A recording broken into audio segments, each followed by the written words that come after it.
So you've downloaded the template to help you plan your Soc Crim classes, but unfortunately you don't know how to use Excel very well. So this is to help you figure out what to do.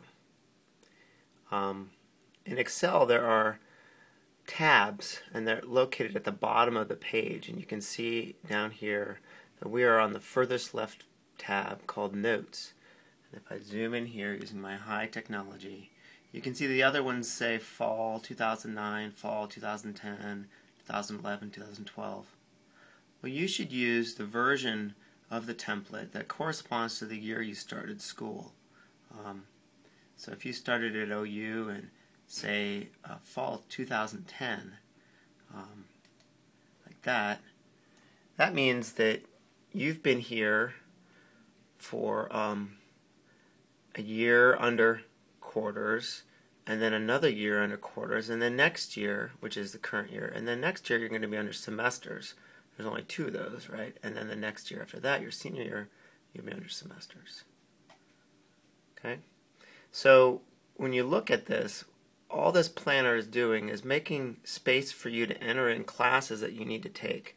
And the classes that you need to take are in general listed on the right in the colored areas. And you can see up here at the top it says foreign language. Well, in an ideal world you would have started taking a foreign language during the fall of your freshman year, and you would enter that in. Let's say it was Spanish. You would enter it in over here. Okay, so you just type in Spanish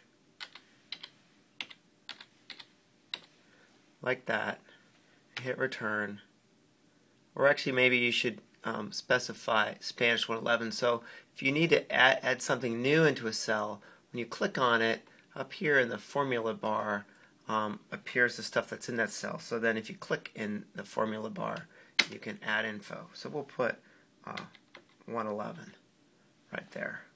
Hit return. Now I believe that that's a 4-credit class, and so we'll put a 4 here. And you can see that something neat happened is when you entered a 4, and if, in fact, any numbers you enter in this column under credits, they'll be totaled up right here in this yellow cell.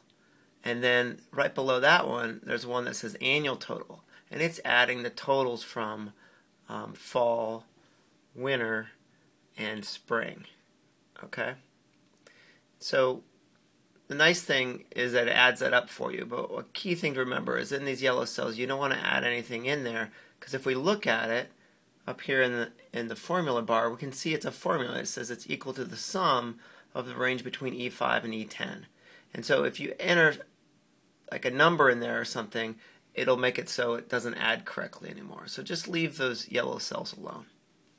Okay, now that we've put Spanish 111 there, we can go over here to our list and we can change the formatting.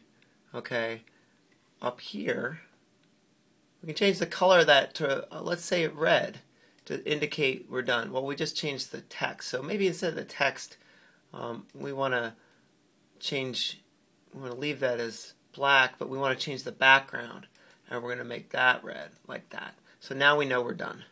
See, turned red. Okay. And so the idea here is you're going to go through and you're going to plan out all the classes you're going to take, and in your case, since you've already done your first year, you're just going to fill in what you've done. So that's kind of fun because you get to fill in lots of stuff that you did in the past. And then you're going to fill in the stuff for this year that you're planning to take this year. Okay, so what you're enrolled in this fall, you're going to enter here under fall, and then your plan for winter and for spring, you should enter in there. You can see that it's typical for people to take 4 classes per quarter, but you could overload and take 5, or you could even take 6 if you're a little bit crazy. Okay. You can also see on the right-hand one here, spring, there's S's there. Those refer to summer. So if you take summer classes, there's room to add them in just here in your kind of normal part of your chart. Okay? And so then the next thing you're going to want to do is you're going to want to plan out the classes to take during your next 2 years under semesters that'll help you fulfill all your requirements. And your requirements are suggested over here on the right. And you can see that there are kind of 2 columns, and this column with less information in it are Crim specific things. The rest of them are all for Soc. And so if you're doing a Soc Crim, you're going to do the things that are for Soc except for where there's a Crim entry adjacent to, in which case you do the Crim option. Okay? And so after you've filled all this information in, you can come down here to the bottom and you see that there's another thing that's adding things up because there's these yellow cells that you shouldn't enter information in. And you can see that there's a conversion. Your quarter credits are worth a little bit less than semester credits, so they get discounted by 2/3. And that's what this little equation here is doing.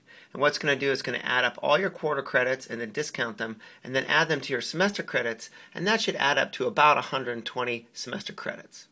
Okay? So anyways, if you can work to fill this out and put everything where it goes, then you can kind of double check this against the requirements and see if you look like you're on track. And you can show this to your advisor. You can even just save a version of it, giving it a new name, and you can send it to them as an email attachment that then they can call up on their computer when you come to meet. And that'll be a little bit easier way to move your advising along and plan your classes. Bye.